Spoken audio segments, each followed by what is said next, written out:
And I want to welcome Michael Pinto, who's a big part of Normie and one of our lead instructors, some of our sensitized individual classes specifically. And you're with us here at the experience as part of our team. I know we did presentations this morning. I was kind of like your warm-up act because you went on right after I did. And you know, I think it was good, and we have a pretty good following. It's coming around to a booth right now. But I want to talk to you about what you're doing tomorrow. I understand that you're giving a special invitation type of presentation about homes, I believe it is. Yes, sir. So tomorrow the presentation is on whole house cleanup. And I do want to back up and connect it to the one for today because the two actually are almost like a series. So today's presentation, I help people understand a little bit about microtoxins, what they were, how they move around, and why they're so difficult to clean, and actually shared some very important information about how we clean them properly.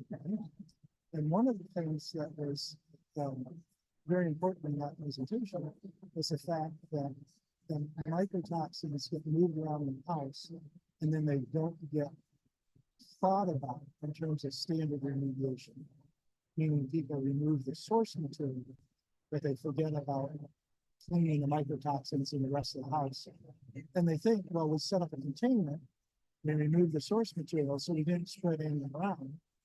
But they forget that it's already been spread around because the mold is growing, air currents, and people moving around impossible. So tomorrow's presentation is how the importance of doing the whole house cleaning in connection with air remediation. Well, and that obviously is a follow-up to the sensitized individual class for remediators. And the need for that in this industry, because I know you were talking about the enormous growth of the population susceptible to being a sensitized individual, and how you have to deal with their environment so differently.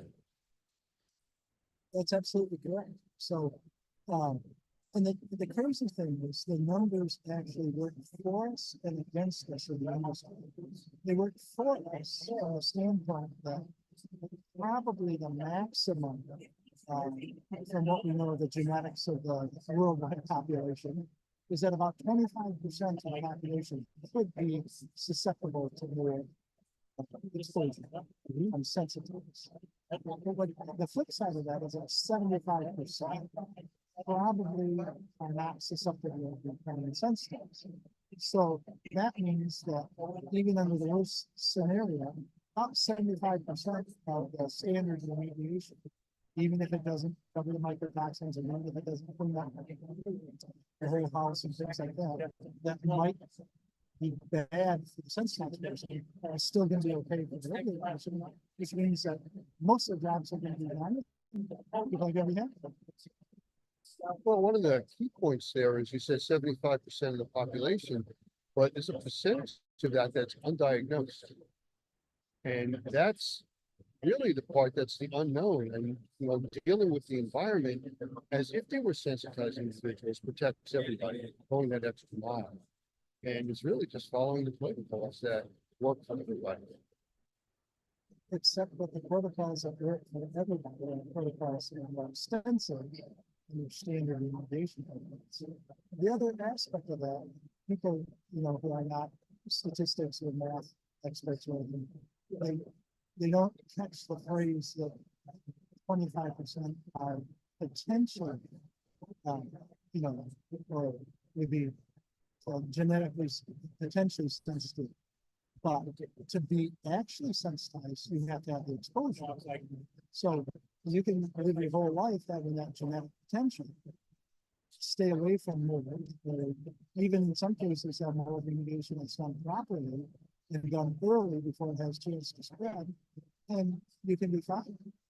But it's the ones that have that potential that also end up with some exposure, then everything fits together, they become sensitized, and now it's a bit more of a challenge.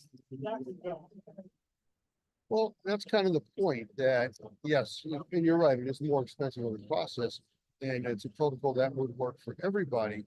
But going into a regular remediation project, you should still be at least educated in this more advanced process. Because you may start to recognize as you're going through with that, what you're going to be doing isn't going to work for this customer. Or you as you're going through the process, you start to see things developing. That, hey, wait a minute, I may have to go to the next level here. And if you're not aware of that, you can't meet that expectation. Well, not only can you not meet that expectation, you don't know who that customer is. Right. That could be sensitive. So you always have this potential. I mean, I think, Doug Hoffman, in his presentation, did a really nice job. He said, you know, you look at that thought of potentially 25% become sensitized. It just means you walk down the street or you look at your job file. 1 out of every 4 jobs, probably, you know, they could have somebody who can become sensitized or is sensitized. So if that doesn't sober you up a little bit in terms of just thinking about wanting to do a better job, or as many contractors have come to the conclusion, just do the best job possible, do it for all the clients, charge a fair price, and maybe that's a little more than the guy down the street or one of my competitors or something. But you know what, you sleep at night knowing that you're taking care of the customers and you haven't made something. I agree with that completely, and I look forward to your presentation tomorrow. Thank you for spending some time, and we'll chat later. Absolutely. Leslie, thank you for all of this opportunity. You guys did a great job. Thank you, Michael.